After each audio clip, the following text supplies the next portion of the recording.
Hey everybody, we're back for week 8, which means we only have 2 weeks left. So this week we're going to elaborate a little bit more on mental and or spiritual health, whichever one you prefer. So to recap, a couple weeks ago when we talked about mental health and spiritual health and tying that all in with your nutrition and your physical fitness and how everything has to be working together to do the most. The negative chemicals or the stress chemicals, cortisol, have a negative effect on your body. So you want to make sure that those chemicals are limited. I've posted before about getting the right amount of sleep, and not just the right amount, but the same quality of sleep. So here's 2 graphics with some information on both of those. And just to remind you that cortisol, the negative chemical, is not the only chemical that can affect your mood and your weight and how you see yourself and whether you give yourself credit for improving, etc., etc.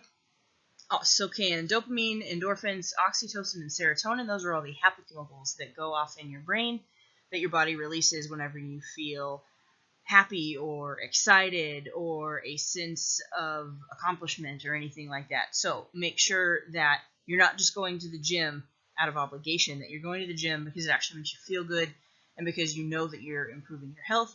And you want to find activities or exercises that make you feel accomplished and like you've done something and feel good about yourself, etc., to keep those happy chemicals going and reducing all the negative ones.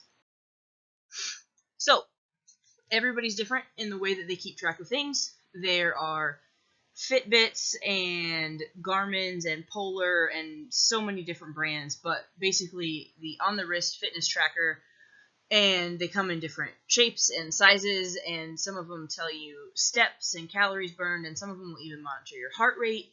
And there's also fitness apps, there's nutrition apps, there's MyPlate, there's MyFitnessPal. There's all sorts of apps that you can put on your phone. Some of them can even track your steps. And then there's the good old-fashioned diet and exercise log that you write down in a notebook, or you find a template online, or you buy a special journal, or your personal trainer wants you to keep it, or anything like that. So you can do it digitally, you can do it on pen and paper, you can just look at your watch and see that you've taken your goal. With Fitbit, you can actually challenge other people to see who takes the most steps during the week, and I personally find that to be kind of fun.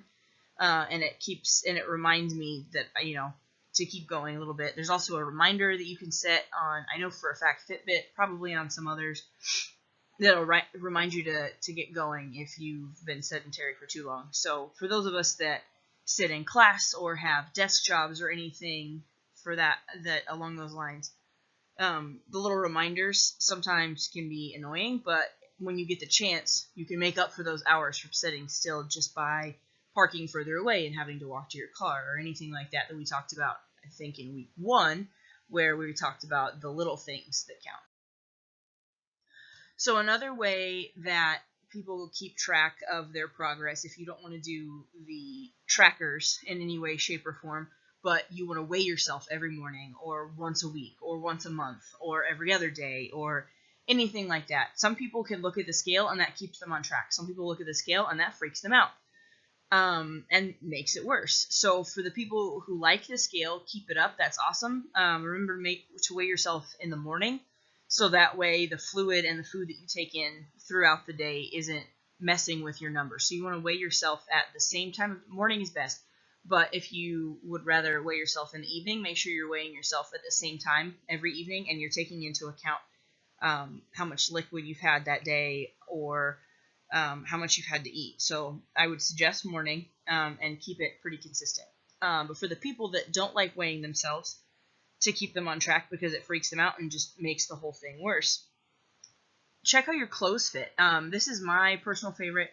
Weighing myself once a month is fine for me, but every single day I get in my own head and it's not good. So you have to figure out whatever works best for you. For me, it's all about how my clothes fit. And I tend to gain weight in the thigh and hip regions more. Other people gain it in their arms. Some people gain it in their chest. Some people gain evenly all over. So wherever you gain weight first, lose weight first. Just get to know your body a little bit, and pay attention to those clothing articles that are gonna let you know, like, hey, you are making a difference.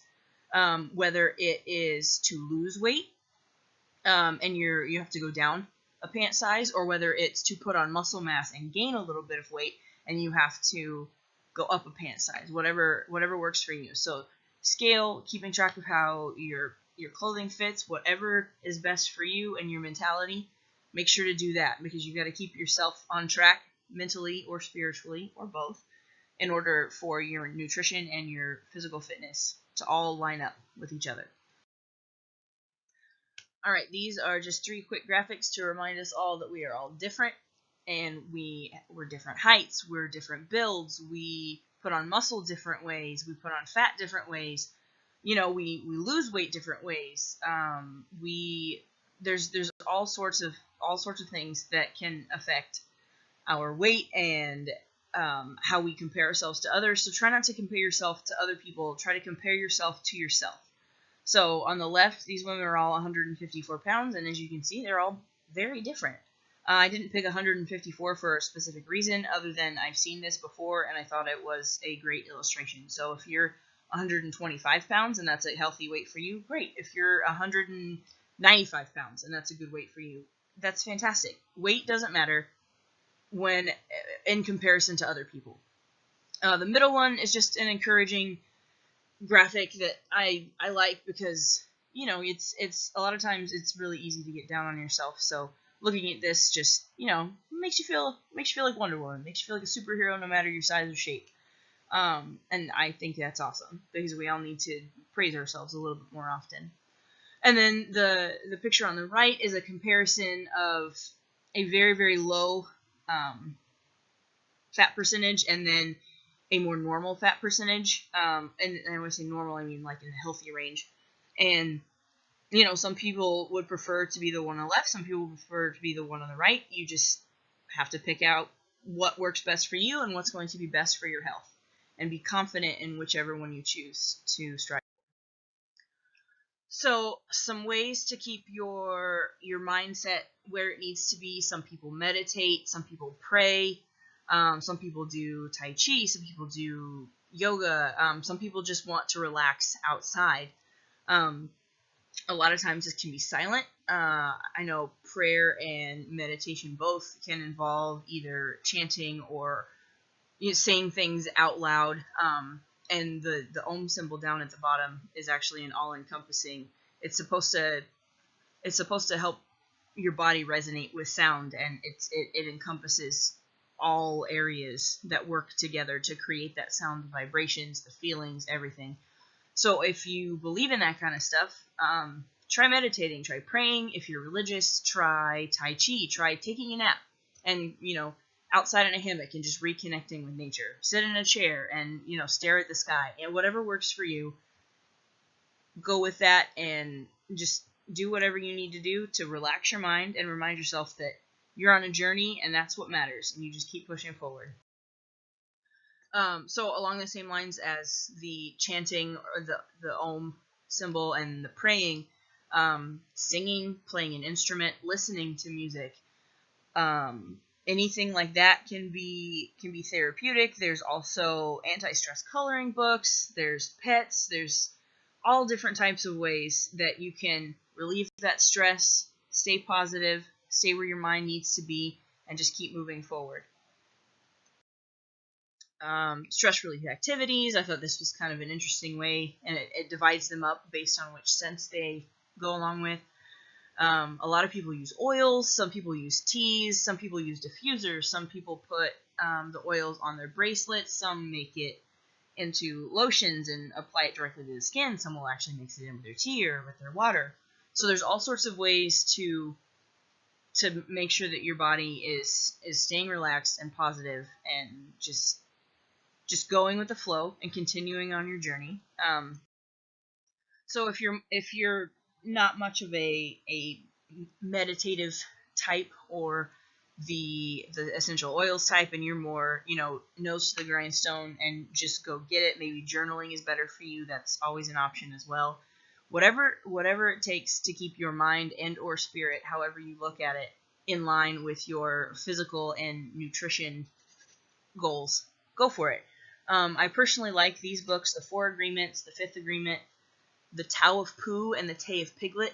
All four are fantastic reads, and even if they don't necessarily align with everything in your life or your religious views or anything like that, the basics of each one of them are incredibly helpful, and all it boils down to, on a very, very basic level, is that you have to get to know yourself, and once you know yourself, you can start working on yourself and just accepting life and going with the flow. And sometimes we get so wrapped up on, well, I don't look like this, or I don't feel like this, or oh no, I accidentally ate a Reese's peanut butter cup, or something. A lot of times we get wrapped up on things that don't really matter in the long run.